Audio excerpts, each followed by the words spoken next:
Mais belle. Dites en commentaire belle ou pas. Moi je pense que belle. Ouais. Bébelle. La bébelle.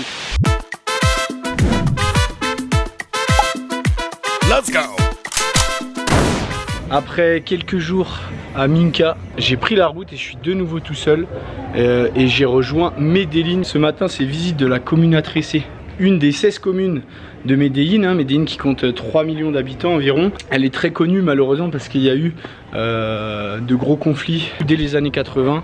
Il y avait les milices comme les FARC, comme l'ELN, des milices paramilitaires. Bref, tout le monde voulait un petit peu le pouvoir de la zone et tout le monde se faisait un petit peu la guerre. L'État ne met pas le nez dedans, c'est construit un petit peu n'importe comment, tout est serré, il y a des petites ruelles partout, ce qui fait que ça prolifère à fond le trafic de drogue. Parce que la police, c'est impossible de venir chercher les mecs là-dedans. Ils s'enfuient, ils passent par les toits, par les petites ruelles. Au moment où ils veulent se mettre à gérer ça, c'est déjà trop gros l'organisation du trafic de drogue. Donc il va y avoir beaucoup de séquestration, de meurtres. La population, elle est presque prisonnière de son propre quartier, entre guillemets. Dans les années 90, la Comuna 13, c'était vraiment l'un des endroits les plus dangereux de Colombie et je pense, on peut dire, du monde. Et c'est dans les années 2000 que ça va se débloquer, surtout en 2002, les opérations Mariscal et Orion qui sont en gros commanditées par le gouvernement pour venir nettoyer toute cette zone et donc il va y avoir des dizaines de morts, des centaines de blessés, sauf que il y a énormément de monde qui vont se prendre des balles perdues et après ça il y a beaucoup de personnes qui vont disparaître. Il y a des familles qui cherchent encore aujourd'hui des membres de leur famille. Il y a vraiment eu un choc pour la commune ici et la population. Aujourd'hui c'est très touristique, ils ont rendu tout avec plein de points de vue, des miradors, etc. Il n'y a pas de lien réel entre ce qui s'est passé à la Comuna 13 et Pablo Escobar.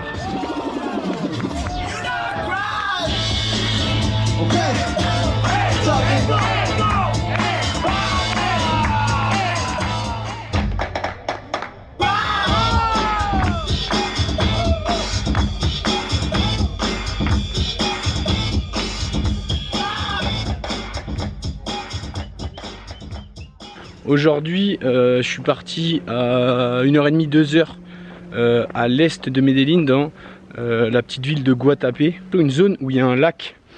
Et en fait, ce lac, il est artificiel. C'est quasiment la même histoire que celle où je vis à Serponçon. C'est les mêmes dates entre les années 60 et 70. La ville de Medellín, qui commence à croître beaucoup, a besoin de produire de l'électricité. Donc, ils en viennent à construire un barrage ici dans la zone qui va faire monter le niveau d'eau. Et aujourd'hui, avec cette retenue d'eau, ils produisent environ 30% de l'énergie de la région. Mais il y a quand même eu, comme à Serponçon, des points un petit peu négatifs. C'est-à-dire l'expropriation des gens qui habitaient là, et forcément ça a enlevé des terres, donc des zones cultivables. La zone est aussi très touristique parce que il y a ce qu'on appelle la Piedra del Peñol. Il y a du magma qui s'est consolidé en profondeur, qui a donné un bloc ultra solide, et avec le temps, l'érosion, le vent, la pluie, etc. Les sols à côté qui se sont érodés, qui ont disparu et qui ont laissé apparaître ce champignon sorti de terre. Mais il y a la légende évidemment du coin qui dit que ce serait le diable qui voulait détruire la région ici, et en prenant cette pierre, il s'est brûlé les doigts. Il y a des sortes de stries sur la pierre, et du coup la légende dit que c'est les griffes du diable. Dites en commentaire si vous préférez la version géologique ou la version mythologique. J'ai quitté Medellín pour rejoindre Jardín, un village enclavé dans les montagnes recouvertes de jungle. C'est très agricole, il y a beaucoup de plantations ici de café, de bananes. Là c'est tout plein de bananiers qui sont... je traverse une plantation de bananiers. C'est un tout petit village et l'église elle est magnifique, aussi bien à l'extérieur qu'à l'intérieur. Et j'ai participé à la messe, j'ai pris la communion, c'est la première fois en Amérique du Sud. À chaque fois je suis bluffé de la puissance de la pratique religieuse ici. Les gens, il y en a qui pleurent dans les églises et tout, c'est assez prenant. C'est incroyable de les voir vivre pleinement leur religion. Pourquoi ça s'appelle Jardín ici? Parce que la traduction c'est littéralement jardin. C'est parce que quand les Espagnols ils sont arrivés qu'ils ont découvert en gros cette vallée luxuriante. Ils ont eu l'impression d'arriver dans un jardin tout simplement, et les habitants les appellent les jardiniers. De la jungle, de la jungle, de la jungle. De la sueur, de la sueur, de la sueur. Je cherche à voir le gallo de roca andino. En gros le coq de roche andin. C'est un oiseau rouge qui est souvent sur les bords des rivières, sur les cailloux, les roches, un peu dans les arbres. Il y a une réserve naturelle, mais je vais essayer d'en voir par moi-même. Là je suis parti dans des sentiers. Vraiment c'est des traces de sanglier. Et on va fouiner si on en voit. Guédi le chemin.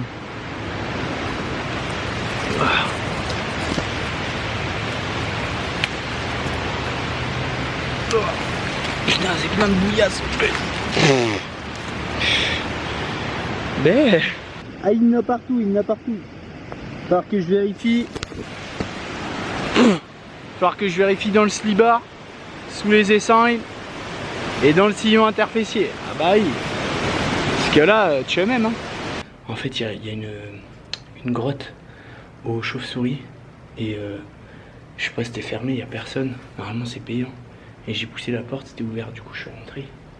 Regardez, ça vole de partout. Je vais m'en prendre un là. Oh la vache. Oh. Wow, wow, wow, wow. Vous les voyez ou pas? C'est un petit peu flip. Oh la vache, tout ce qu'il y a gros. Oh. Oup, oup, oup, oup, oup. Je vais m'en prendre une dans la jungle. Ouais. Je vais me faire enfermer dans le bordel. Allez, je les laisse tranquilles. Parce que déjà je vais finir par m'en prendre une sur la gueule. Et parce que j'espère qu'il n'y a pas la police qui m'attend derrière. Il y a des petits trous, je vais regarder. Il y a l'air d'avoir personne.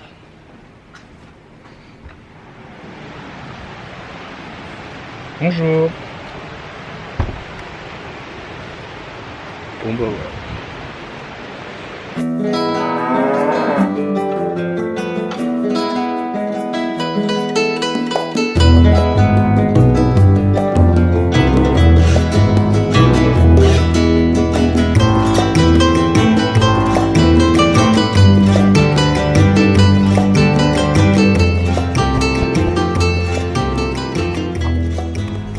Eh bah gros, Guédi Maxi Pépère là. Eh, il prend le pont, je pense que le pont il pète. Hein. Écoutez-moi la bestiole. C'est à la broche hein. Oh le porc. Ils sont d'ici le porc. Mais gros, on voit plus ses yeux. Tout doux mon grand. Tout doux. Ouais. Tout doux quand même. J'ai un petit programme de sport bien adapté à la perte de poids. Tu veux? Il y a aussi beaucoup de fermes piscicoles, des élevages de truites. Ouais, grâce à l'eau des montagnes, on peut visiter un petit peu, pêcher sa truite et la manger. Ça c'est banger. Il y a différents bassins avec différentes hauteurs. Ces bassins ils vont permettre l'évolution de la truite. En gros il y a les premiers bassins où il y a très peu de courant, pas trop d'eau.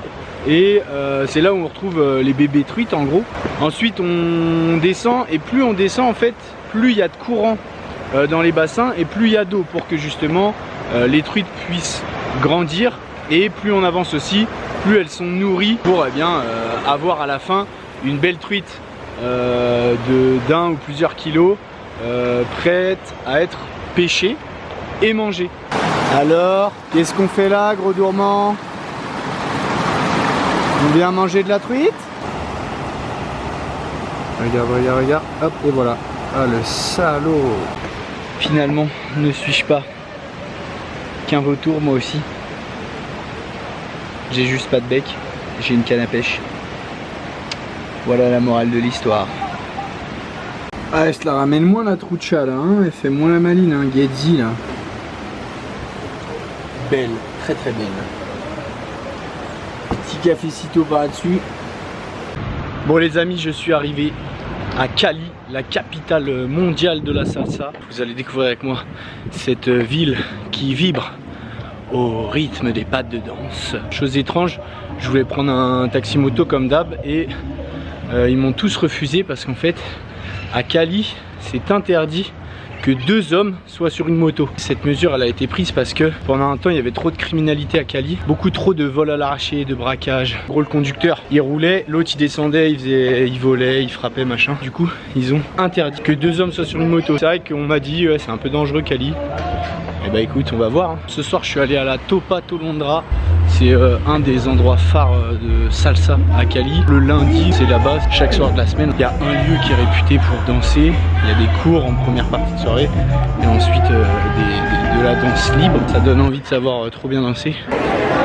Là, c'est Cali. Là, c'est Cali. Je parle pas de la ville.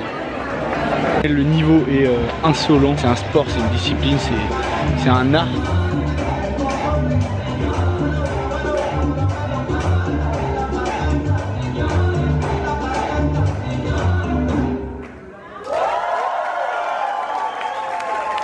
C'était incroyable, c'était Cali, la capitale mondiale de la salsa. Bon les amis, on est à Tolima. J'ai retrouvé Maximilien et Erika. Il y a la finale du championnat colombien qui se joue ce soir contre Barranquilla. C'est le bordel, du coup demain on se casse. Il vient juste en one shot pour le match. Il est chaud le gros mousse. Ah bon ça. Il rappelle Tolima.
Bon, ça rentre au bercail. Défaite, déçu. C'était n'importe quoi à la fin. Franchement, on n'a plus regardé les 10 dernières minutes, on les a pas vus. Bagarre entre mêmes supporters, bagarre contre les flics. Ça criait, ça chantait révolutionne, révolutionne. On a cru que ça allait vraiment partir en tcha ouais. Vous avez kiffé ou quoi? C'était excellent. Excellent. Le foot à la sud-américaine, ils jouent comme des gros bouchers. Ça ressemble à rien. Ça ressemble à rien. C'est des gros simulateurs, ça faisait que de se rouler par terre, s'acheter des canettes, machin, bref. C'était quand même une très belle soirée, très belle expérience.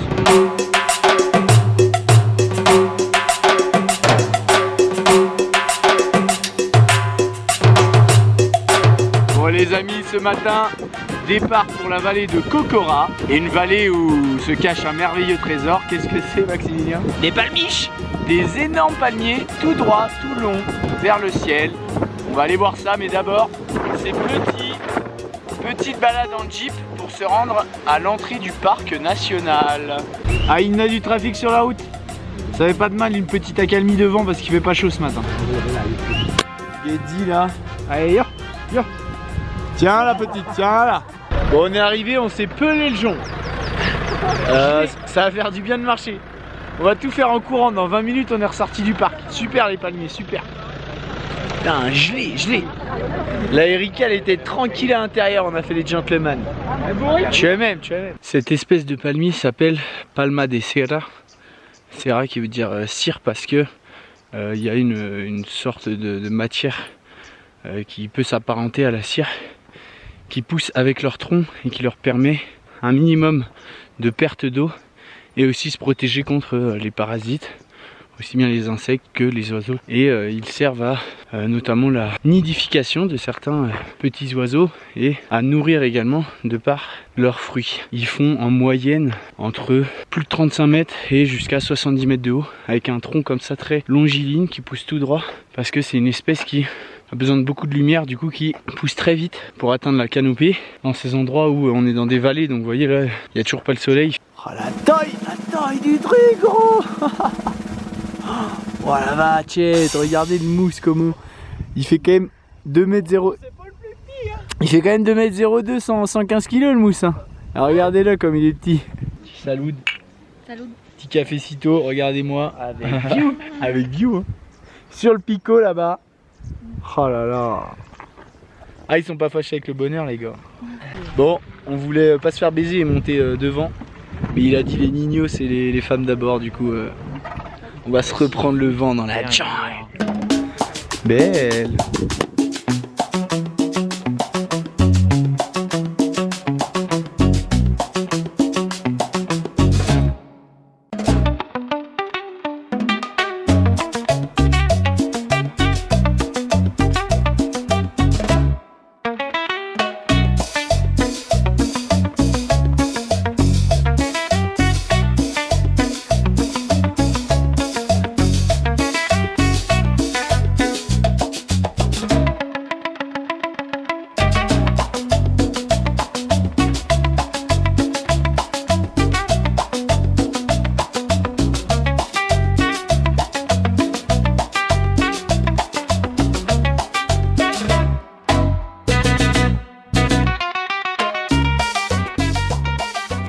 Bon les amis, on a décalé à Finlandia. C'est un petit bled à côté de Salento. Le projet ici c'est de visiter une petite finca de café. On a mis notre petite tenue du meilleur club du monde. Ces fiers supporters, la Orgullosos qui sont Orgullosos aussi. Montrez les maillots là. Embrassez les cuissons. Voilà. Embrasse-le Erika, voilà. Voilà, encore. Ah oui, il y a du canard quand même. Même. Monsieur et madame, on vient de les ouh, elle est très mousse de la queue celle-ci. On les embête pendant leur reproduction.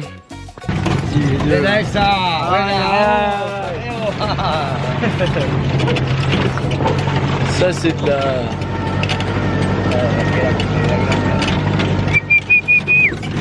Ça c'est de la visite avec le Javier. Petite finca des cafés là, c'est bon. C'est bon ça. Ah oui, c'est de la bonne, c'est de la bonne. Se llama moño, cannabis. On est venu visiter du café ou de la Marie-Jeanne là. En Colombia está permitida La bonne Marie-Jeanne. Mira, vea, esta hoja, vea. Ya está madura, vea. Puis défoncé, je suis complètement déf. Allez, fous-toi ta petite panière en osier là. Et moi j'ai pas ma petite panière, mais j'y ai foutu le chapeau de ramasseur de café. Ils sont bons. Allez. Putain mais lui il boit combien de café par jour? 2 c'est faux. On boit 2 par heure. Et ces chiens pareil, hein. Ils sont excités. 10 flores de esta flor, vea. A este fruto se demora 8 meses. Quiere decir que el ciclo se demora 18 meses. 10 partes vegetativas y el primer fruto 8. Cuando usted recoge un grano, han transcurrido 8 meses. Récoltez-moi les maduros là. Là dans l'arbre là. Voy a arrimar el cafito, voy a arrimar tranquila para que vea. Lo puedo arrimar para que vea. Allez Rika, au charbon. Pour avoir les mains toutes rouges après toutes tachées. Bah regarde ses mains, il a les mains toutes rouges. Coffee. Mec c'est sa drogue, Allez les gars, moi je vous regarde. Normalement, ça devrait déjà être plein vos anses là. Ouais c'est bon, on a ramassé 3 grains, on va pas non plus lui faire sa récolte. Ah ouais. Cáscara, dulce, honey. Rica. C'est bon, ça se mange ça. Rica, dulce. Ah ouais? Dulce. Rica. Honey, dulce. Ouais, Ça a goût de maïs? Miel, miel, azúcar, miel, se llama música. M'en foutu une petite. Mira qué lindo café, qué lindo, vea, qué belleza. Todo es sequita. Bon ça. Fait le tour du jardin. ¿Tú les comes? Il a vachement de plantes, vachement de fruits. Ricas, dulces. Eso, hojas maduras, amarillas. Yellow. Vea la C'est amarilla. marrant arriba. parce qu'elles sont bonnes alors qu'elles Yellow, sont vea, encore yellow vertes. arriba, vea. En fait, ces plantes elles servent de réserve de flotte Hermosa. aux colibris. Ça leur permet aussi de se protéger des invasions. Avocado, Celui-ci est excité, celui-ci. Regarde-le, le tout heureux là. Comment c'est la main? guayaba agria Ah, y guayaba dulce. goya. Se llama Goyapa. Esa se llama guayaba arasada, es exótica del Amazonas. Mire, vea. Pique. Oh putain! Muy bravo, bravo, pique. Aquí está, vea. Ah ouais, c'est incroyable. On va avoir la chiasse avec ça, mais. Menta, menta, Ah, j'ai un moucheron dans le nez. coca. Esta es la coca. Menta. Vas-y, viens, on goûte ça aussi. Duda. Viens, on goûte ça, Max. Croque direct. Ah, menta, bah oui. Menta y anís, menta y anís. Ah putain, j'adore. Con tes Putain, et lui, son jardin, c'est la caverne d'Ali Babach. Palenté, Putain, les Poneo gars. en la agua. Je crois qu'il connaît pas un supermarket, lui. hierbabuena. En fait, le café, ça se ramasse toute l'année, mais les deux grosses périodes, c'est avril-mai et septembre-octobre. Mais sinon, ça pousse vraiment toute l'année. Et donc, sur ces deux périodes, eh ben, comment dire, ils emploient un petit peu plus de monde. Importamos muchos frutos de Colombia. Putain, bien dit ça. Son muy. Si. Cadena, cadena. C'est une Vamos, eso, brindis. Attention. Jugo. Gracias. Eso. En francés decimos wistiti. 3, 2, 1. Wistiti. Bien. Salud. Gracias. T'es mal fil électrique, le gars. Bah alors, mon grand, qu'est-ce que tu fais là? Eh, sortez les bananes, sortez les bananes. Putain, mais je suis mort. Énorme. Énorme sec. Incroyable. Ça, c'est lunaire. Allez, les touristes, on est venus là pour les singes, je vais te dire. Renta la rando. Eh, sur le gong. Hein. Putain, c'est excellent. Una cumbia nacida de inspiración, pa' que todos en el baile la toquen con emoción. Es la cumbia sabrosona que alegra mi corazón y hace vibrar mi cuerpo al compás del saxofón. Ay, vamos a gozar la cumbia todos ya, vamos a bailar la cumbia. Ay, vamos a gozar mi cumbia todos ya, vamos a bailar mi cumbia.